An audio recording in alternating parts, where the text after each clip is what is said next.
All right, this one is going to be on Frederick Douglass's um, narrative. It's a section of his narrative of the life of Frederick Douglass here. There's the well worth reading, by the way. Great, seminal American work. Frederick Douglass, one of the more amazing Americans ever to exist, really. I mean, if for a country that was built on an idea, right? And that idea is that your past does not determine your future, and that you can be anyone, and including basically a nobody and no one, and have nothing in this country, and can kind of build yourself into something extraordinary. Um, there is no better example of that than Frederick. Frederick Douglass was a slave for many. Born into slavery, spent much of his young adulthood. I forget how old he was. I'm going to see if it says it here. I'm not going to find it. Sorry, I forget his exact age when he escaped. But born into slavery, and he ended up being a very wealthy man, and a very wealthy man was a black slave in the 19th century, and again died with an estate and a lot of wealth. And yeah, I remember he had this writing room with this long view because he owned so much property, and was a main um, um, political advisor to Abraham Lincoln. Okay, so he had to spend time with the Abraham Lincoln in the White House, and was a trusted advisor of his. So that is an astonishing arc, right? I don't know if you get a better rise than that. It's really not an arc, it's just a rise, I guess. Anyway, this is an excerpt from that How I Learned to Read and Write. It's just a really fantastic piece. And again, this is um, for our personal observation papers we're reading this piece for. And um, again, we start out, I mean, just the way, I mean, really pay attention to the way he constructed this, especially since it's a short piece and you can kind of get your head around it. And how do we begin? We begin this piece, and first of all, he does a lot of things well here, and one of them is, and one of the great things I think he can do as a writer is the way you measure good writing is the quality of the perceptions in the writing. And here, boy, it's some of it is extraordinary, especially the one main piece, which is actually two things he has going on here. One is how he builds the value of literacy, right, of reading and writing. And the way he does that is he starts out, right, talking about his mistress when he was young. Again, this is a young black boy born into slavery.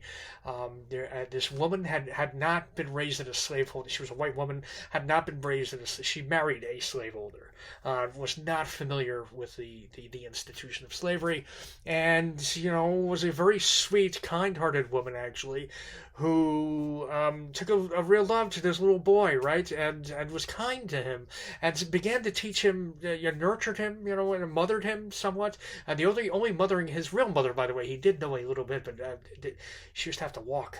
I think it was something like 10 miles, like through woods in barefoot or something, and she used to do it every week, I think, for a while. And at some point that even stopped. She wasn't able to keep doing it, or she got moved. I don't remember the exact story on that.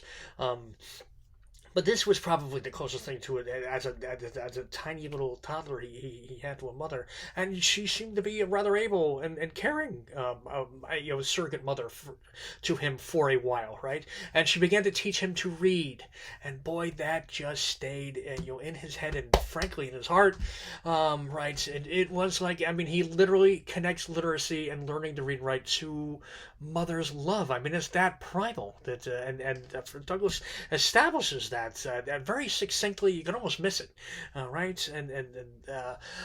Go right by it, but that it is there, right? And he talked about how kind this woman. But again, this is even the big-hearted generosity, right, of Douglas's perceptions here, and how he paints this woman. Boy, you would think you would hate this woman the way she ends up treating him, right? Not him. Yeah, and the other element, by the way, to really catch a reader's interest would be to something surprising.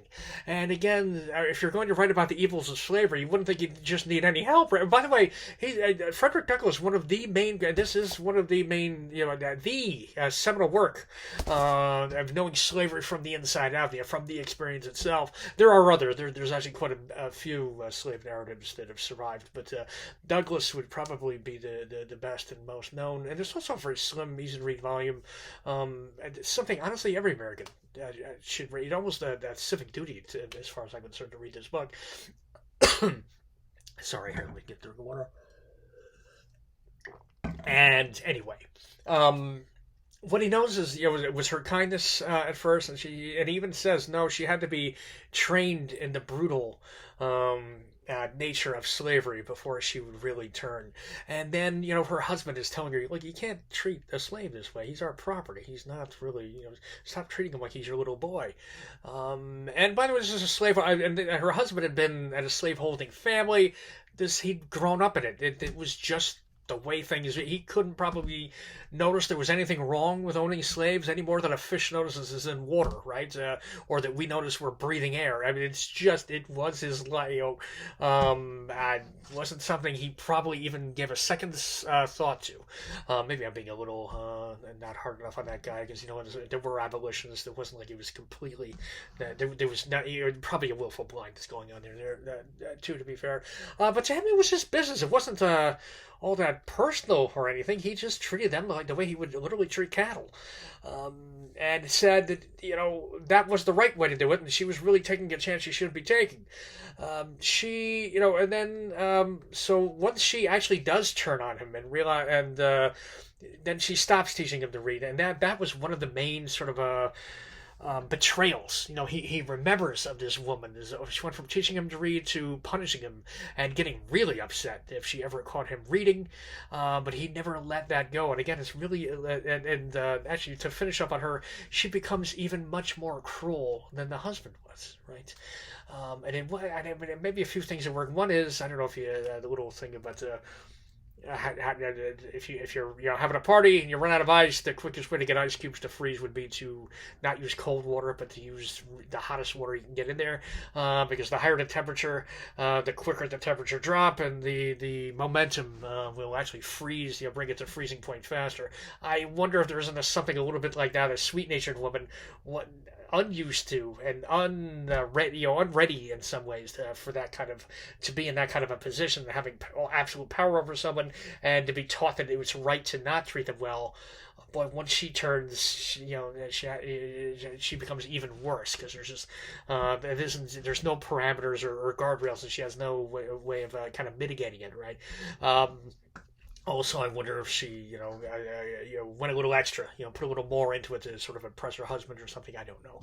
But either way, and his point was that it didn't just hurt me, slavery. It hurt her.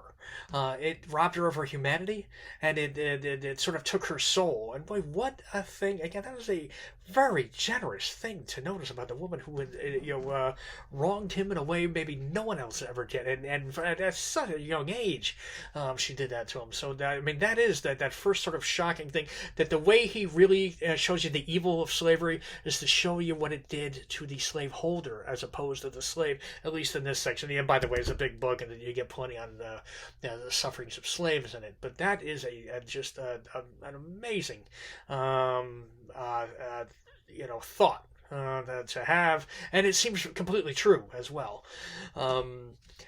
But again, he never does let go of wanting to read and write from that time. And again, I think he does associate it to mother's love, literally.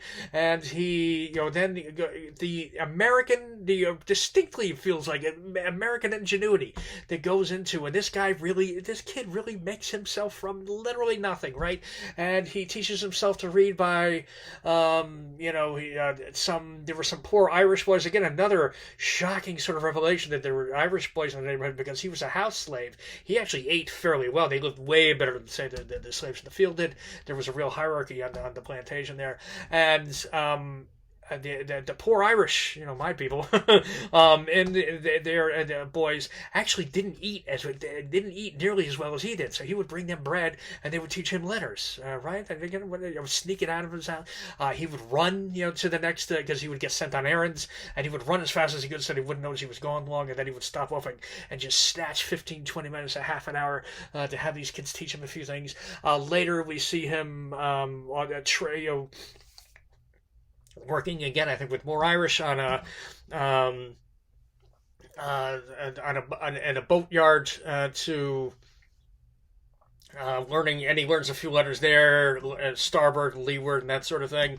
And again, he's jotting all this down. He's got a dictionary. He's and he's just slowly assembling literally the alphabet, right, for himself. And then maybe the best one was when he's actually with a stick in the dirt road, challenging other white boys to I bet I know more letters than you, and purposely losing to them on purpose. And while they're sitting there bragging that they won the game, he's learning letters from them. I mean, just the thought that went into that.